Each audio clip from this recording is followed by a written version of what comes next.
Hello दोस्तों, राधे राधे। तो आज हम बात करने वाले हैं ऐसे 300 की planning and audit of financial statement.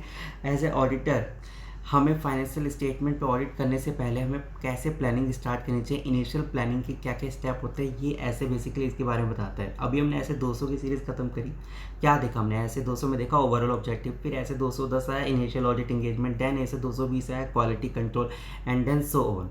तो उसके बाद जो हमारा ऐसे 200 की सीरीज़ खत्म हो गई, तो उसको मद्देनज़र में रखते हुए जब आपका पहला स्टेप आता है ऑडिट स्टार्ट करने से पहले ऑडिट प्लान बनाना, तो वो इनिशियल में आपको क्या क्या चीज़ें देखनी है वो ये ऐसे बताता है, ऐसे 300।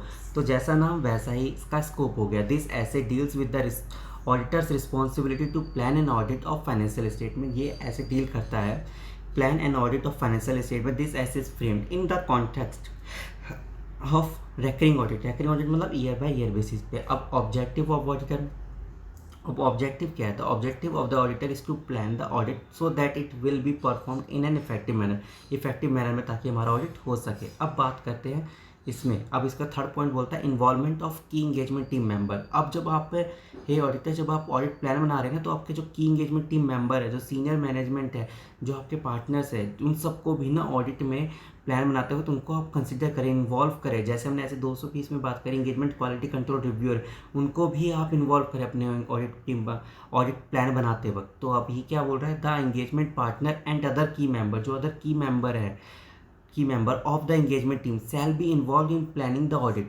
including planning and participating in the decision among engagement team member। engagement team member के बीच में जो भी डिसीजन या डिस्कशन हो रहे हैं उन सब में आपको उसको इन्वॉल्व करना होगा। जो भी आपके की मेंबर या एंगेजमेंट पार्टनर है उन सबको आपको प्लानिंग के वक्त भी इन्वॉल्व करना होगा। ये नहीं कि सीधा आपने प्लान बनाया और आपने सीधा उनको दे दिया, नहीं, आपके सारे जो टीम मेंबर उनको इन्वॉल्व करें। जैसा मैंने आपको बताया प्रिलिमिनरी इंगेजमेंट एक्टिविटी, जो सबसे स्टार्टिंग में प्रिलिमिनरी इंगेजमेंट एक्टिविटी होनी है ऑडिट के प्लान के वक्त, उसमें क्या क्या चीज़ें कंसिडर करनी है। जैसा हमने ऐसे 200 की सीरीज़ की स्टार्टिंग में हमने देख लिया था ना, ऐसे 210 पहले क्या मिला? इंगेजमेंट लेटर मिला। जो भी इंगेजमेंट लेटर मिला था ना, establishing an understanding of the terms of engagement, जो भी आपके और मैनेजमेंट के बीच में टर्म्स ऑफ इंगेजमेंट हुआ, ऑडिटर की रिस्पॉन्सिबिलिटी क्या है और मैनेजमेंट की क्या रिस्पॉन्सिबिलिटी है, उसको एक तो कंसिडर करते हुए चलो। एंड देन आपके ऐसे 220 आ गए। जैसे मैंने बताया ऐसे 220 में हमने क्या बताया था? हमने इथिकल रिक्वायरमेंट देखा था, इंडिपेंडेंस देखा था एंड परफॉर्मिंग प्रोसीजर के बारे में देखा था। उन तीनों चीज़ों को आपको ऐसे 220 में जो हमने इनिशियली हमने देख लिया था ना, EQCR देखा था, इंगेजमेंट क्वालिटी कंट्रोल रिव्यू, क्या क्या चीज़ें देख रहा था, हमारा एथिकल कॉम्प्लायंस देख रहा था, हमारा इंडिपेंडेंसली देख रहा था, हमने जो प्रोसीजर रिक्वायरमेंट थी वो देख रहा था। तो उन सब चीज़ों को आपको प्रिलिमिनरी इंगेजमेंट में रख के चलना है।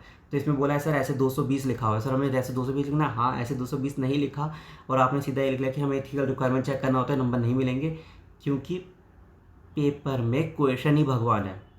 ठीक है, तो उसमें अगर ऐसे 220 अगर की में आता है तो ऐसे 220 ही लिखना होगा। और ICAI भी ये बोलता है कि अगर सी इंटर वालों से पूछा ना प्रिलिमिनरी इंगेजमेंट एक्टिविटी बताओ, तो उसमें जो रेफरेंस आएगा ना, तो इन 3 पॉइंट का लिखना ही लिखना होगा। परफॉर्मेंस प्रोसीजर जो कि ऐसे 220 में लिखा हुआ है।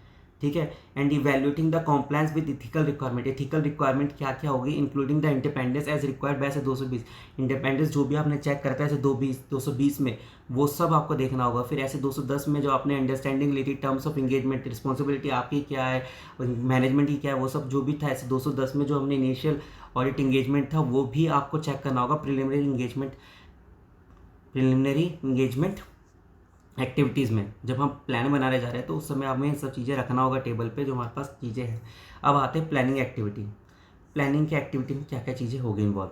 तो पहला चीज़, the auditor shall establish an overall audit strategy. ठीक है, that sets the scope, timing and direction of the audit, that guides the development of audit plan. ठीक है, अब हमारा ऑडिट प्लान बन गया तो ऑडिट प्लान के बाद ओवरऑल ऑडिट स्ट्रैटेजी बनेगी, जो कि सेट स्कोप होगा, आपका स्कोप बताएगा। ठीक है, टाइमिंग किस टाइम तक हमें काम खत्म करना है, कब तक खत्म करना है। 30 सितंबर ऑडिट की लास्ट डेट है, उससे पहले हमें ऑडिट खत्म करना चलना। ये नहीं कि आप मस्त लेटते सोते जागते कर रहे हो 30 नवंबर तक, जनवरी तक हम मस्त फाइल करेंगे, नहीं। इसमें scope, timing and direction of the audit, मतलब कि अगर जो कोल इंडिया की बात करें तो उनका खदान कहाँ पे? राजस्थान में। तो राजस्थान में डायरेक्शन दीजिए कि आप इस दिन जब आप इन्वेंट्री के लिए जाएंगे, इन्वेंट्री चेक के लिए जाएंगे या फिजिकल इन्वेंट्री काउंट के लिए जा रहे हैं, तो आप इस दिन जाएंगे, उनको डायरेक्शन दीजिए। That guides development of audit plan, इन सबको भी लिखना होगा। In establishment of the overall audit strategy the auditor shall shall क्या आइडेंटिफाई करेगा, असर्टेन करेगा, कंसीडर करेगा। क्या आइडेंटिफाई करेगा, असर्टेन करेगा, कंसीडर करेगा। क्या आइडेंटिफाई करेगा, असर्टेन करेगा, कंसीडर करेगा। पहले आइडेंटिफाई क्या करेगा, characteristic of the engagement that define its scope. Identify करेगा कैरेक्टरिस्टिक ऑफ द एंगेजमेंट की कैरेक्टरिस्टिक क्या क्या उसको आइडेंटिफाई करेगा दैट डिफाइन इट्स स्कोप, इसके स्कोप को बताता है। फिर दूसरे में असर्टेन द रिपोर्टिंग ऑब्जेक्टिव, हमारे रिपोर्टिंग का ऑब्जेक्टिव क्या है, ascertain the reporting objective. Then third consider करेगा, कंसीडर क्या करेगा, the factor significant in directing engagement teams effort. Consider क्या करेगा, फैक्टर जो सिग्निफिकेंट है in directing engagement team effort. फिर दोबारा कंसीडर क्या करेगा, जो रिजल्ट मिले थे प्रिलिमिनरी एंगेजमेंट एक्टिविटी से उसको कंसीडर करेगा। एंड देन असर्टेन करेगा resources necessary to perform the engagement. पहले आइडेंटिफाई करेगा कैरेक्टरिस्टिक ऑफ द एंगेजमेंट की कैरेक्टरिस्टिक क्या, फिर असर्टेन करेगा रिपोर्टिंग ऑब्जेक्टिव, हमारी रिपोर्टिंग ऑब्जेक्टिव क्या करे। फिर उसके बाद कंसीडर करेगा था फैक्टर सिग्निफिकेंट जो सिग्निफिकेंट है in directing the engagement teams effort. उसके बाद कंसीडर करेगा जो रिजल्ट आया था प्रिलिमिनरी एंगेजमेंट एक्टिविटी से, चौथा हो गया। फिर पांचवा में क्या करेगा, ascertain the resources necessary to perform the engagement, हमारे पास क्या क्या रिसोर्सेज है कंप्लीट करने के लिए ऑडिट को। फिर उसके बाद auditor shall develop and audit plan including the description of the planned risk assessment procedure as per SA 315, हम जो ऐसे 315 में जो रिस्क असेसमेंट प्रोसीजर देखेंगे उसको। एंड देन ऐसे 330 के अकॉर्डिंग फर्दर ऑडिट प्रोसीजर हम देखेंगे उसको, अदर प्लान्ड ऑडिट प्रोसीजर, और उसके अलावा other planned audit procedure. Sir अभी क्या हुआ, ऐसे 315 तो हमने देखा नहीं, ऐसे 330 देखा नहीं, इसलिए बोला जाता है जब भी हम ऐसे 300 की सीरीज पढ़ते हैं तो उसको ऐसे 315 एंड ऐसे 330 के साथ हमें कंबाइन पढ़ना चाहिए। ठीक है, तो अभी के लिए इस पॉइंट को आपको समझ नहीं आएगा, आपको बस रट्टा मंगा लो कि रिस्क असेसमेंट प्रोसीजर ऐसे 315 के अकॉर्डिंग देंगे, फर्दर ऑडिट प्रोसीजर ऐसे 330 के अकॉर्डिंग देंगे, अदर प्लान ऑडिट प्रोसीजर भी देखेंगे। उसके बाद चौथा पॉइंट रहता है the auditor shall update change overall audit strategy और प्लान एज नेसेसरी। सर क्या ऑडिट स्ट्रेटेजी चेंज हो सकती है? हाँ, इस पर केस स्टडी आता है कि सर हमारा ऑडिट प्लान चेंज करने की हमें जरूरत पड़ रही है, तो क्या ऑडिटर चेंज कर सकता है? हाँ जी सर, चेंज कर सकता है। ऐसे 300 का आपको रेफरेंस देकर आना होगा। उसके बाद आता है the auditor shall direct and supervise the engagement team होगा उसको डायरेक्ट करेगा, सुपरवाइज करेगा एंड उसके काम को रिव्यू भी करेगा, चेक भी करेगा। ये नहीं कि आपने अंधाधुंध आंख बंद करके बस साइन कर लेना। नहीं, अगर आपके पास क्वेश्चन आता है कि आपके आर्टिकल गए और उन्होंने चेक कर लिया सब चीज़, आप रिव्यू नहीं कर रहे, आपने रिपोर्ट साइन कर ली, ठीक है, नहीं, ऐसे 300 में बताता है कि प्लान में आपका रिव्यू भी करना है आपको काम को। ऐसे 220 का भी रेफरेंस देना होगा, क्वालिटी कंट्रोल का भी, और CA फाइनल वालों SQC 1 का भी देना होगा। The auditor shall direct and supervise the engagement team and review the work.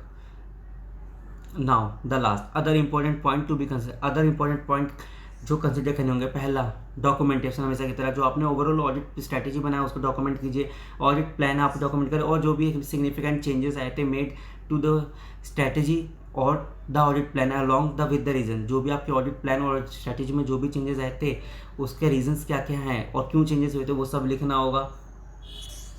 Additional consideration in audit engagement, additional consideration क्या क्या है इन इनिशियल एंगेजमेंट है। तो prior to starting an audit the auditor shall perform procedure required by SA 220, ऐसे 220 में जो procedure लिख रखा था ना, जो हम चेक करते हैं, क्या ऐसे 220 में पूरा का पूरा प्रोसीजर लिख कर आए थे, वो सारा का सारा चेक करना है। Regarding the acceptance of the client relationship and the specific audit engagement and then communicate with the procedure, वो प्रीडिसेर ऑडिटर जो पहले का ऑडिटर है उससे कम्युनिकेट करते हुए चलना है। तो यहाँ पे हमारे ऐसे 300 का रिवीजन खत्म होता है, ये डिटेल में समझाया नहीं था, ये जस्ट रिवीजन था, ठीक है। तो ऐसे 300 का यहाँ पे रिवीजन खत्म होता है। अगला जो मैं लेकर आता हूँ ऐसे 315 एंड ऐसे 330, तो उसको जरूर इसके साथ कंबाइन देखिएगा, क्योंकि केस स्टडी आएगा तो सबका दोनों पे कंबाइन आएगा। और एक आखिरी चीज़, प्लीज़ चैनल को सब्सक्राइब कर लो यार, कोई सब्सक्राइब नहीं कर रहा है, तो please hit the subscribe button. Thank you.